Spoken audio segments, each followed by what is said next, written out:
બાળકોને કેપેસિટીથી વધારે બેસાડવા, લાઈફ જેકેટ નહીં, અને આ તમામ વસ્તુ મોનિટરિંગ કરનાર કોર્પોરેશનના અધિકારીઓ અને સાથે ઇજારદાર,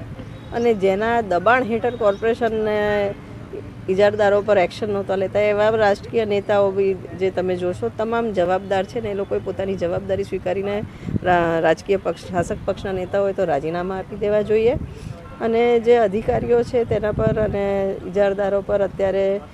તટસ્થ તપાસ થાય, સિટિંગ જજ દ્વારા થાય, કારણ કે જે રીતની તપાસ અત્યારે આદરવામાં આવી છે, મેજિસ્ટ્રેટ લેવલે જે તપાસ સોંપવામાં આવી છે, આઈ ડોન્ટ થિંક આમાં તટસ્થ તપાસ થશે, કારણ કે ખૂબ રાજકીય વગ ધરાવતા ઇજારદારો છે અને અનેક વખત આંદોલનો થયા છે, રજૂઆતો થઈ છે, તેમ છતાં આજ દિવસ સુધી એના પર એક્શન નથી લેવાતા. એક્શન લેવાય તો નથી તો ઠીક છે, પણ ખુલ્લેઆમ તમામ શરતોનો ભંગ થયો છે, મોનિટરિંગ નથી થયું, જે સેફટીના ગાઈડલાઇન્સ છે એના બી ફોલો નહોતા થતા, તેમ છતાં એક્શન નથી લેવાયા અને આગળ દુર્ઘટના થઈ.